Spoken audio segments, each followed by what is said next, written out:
कहते हैं जो हंसा थे वो उड़ गए और कागा भय दीवान।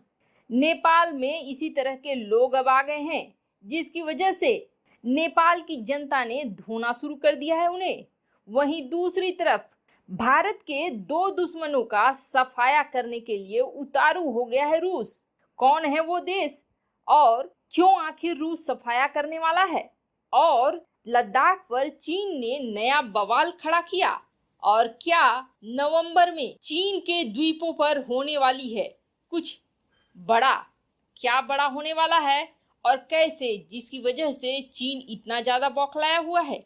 आइए जानते हैं इन खबरों को विस्तार से। कहते हैं अधजल गगरी छलकत जाए, यही हाल है नए नवेले चीन के चेले बने नेपाल के मंत्रियों और कुछ राजदूतों का। नेपाली राजदूत महेंद्र बहादुर पांडे को अपना खुद का बयान बहुत ही उल्टा पड़ गया है। चीन की सरकारी भोपू ग्लोबल टाइम्स की दफ्तर में बैठकर भारत और तिब्बत के खिलाफ जहर उगलने वाले चीन में नेपाली राजदूत महेंद्र बहादुर पांडे के पीछे अब अपने ही देश के विश्लेषक, समीक्षक और जनता पड़ गई है। वह भी तब जब चीन ने बेहद जरूरी चीजें लेकर आ रहे नेपाल के हजारों ट्रकों को लंबे समय से अपने सीमा में रोक के रखा है।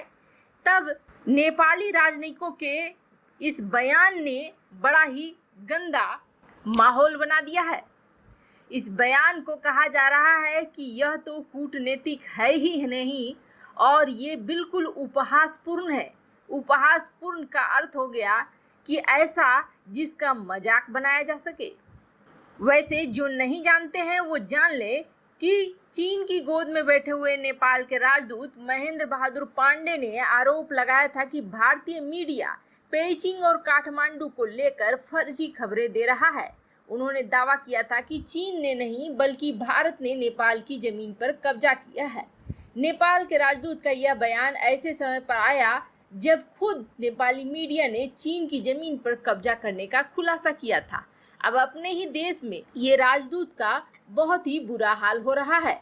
भारत की मीडिया छोड़िए, नेपाली अखबार काठमांडू पोस्ट यह कह रही है कि पांडे ने बड़ा ही शर्मनाक बयान दिया है। वैसे आपको बता दें, इस राजदूत के ऊपर भी एक बड़ी कहानी है।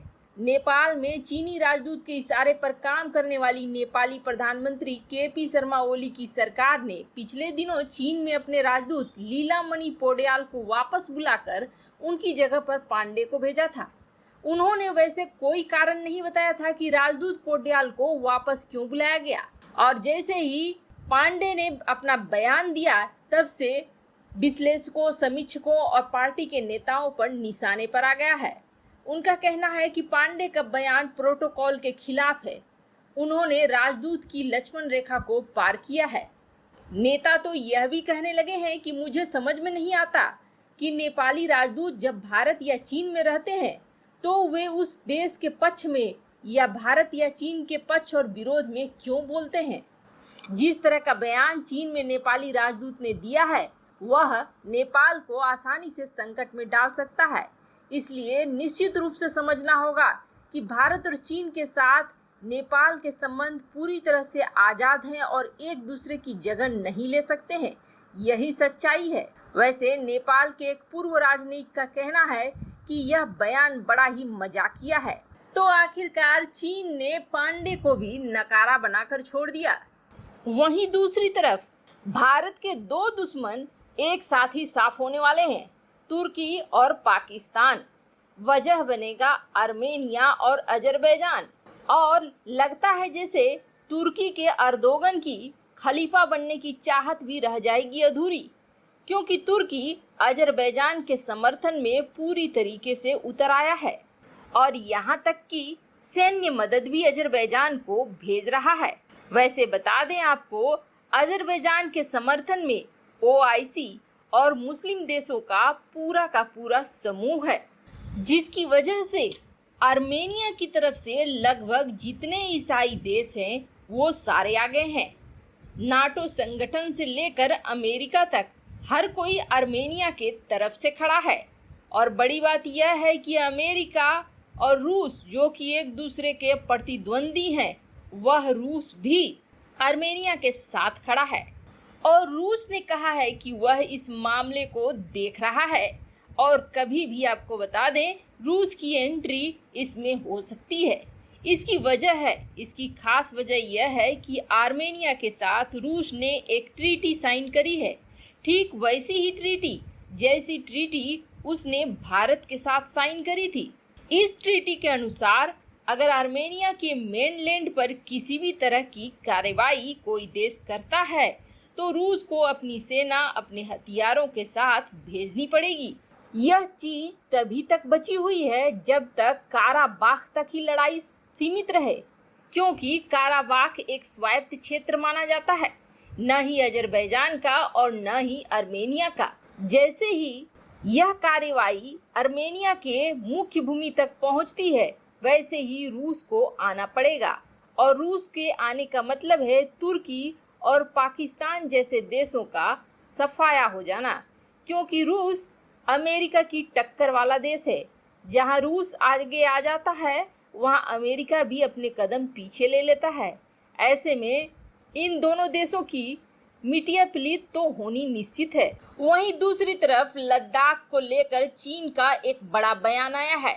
चीन के अनुसार चीन लद्दाख को मान्यता नहीं देता है क्योंकि भारत ने इसका गठन गलत तरीके से किया है। वैसे आपको बता दें, एक कारण माना जाता है कि लद्दाख को जब से केंद्र शासित प्रदेश घोषित किया गया है तब से ही चीन की बौखलाहट बहुत ज्यादा बढ़ गई है। वैसे आपको बता दें, चीन की धुकधुकी पहले से ही बढ़ी हुई है।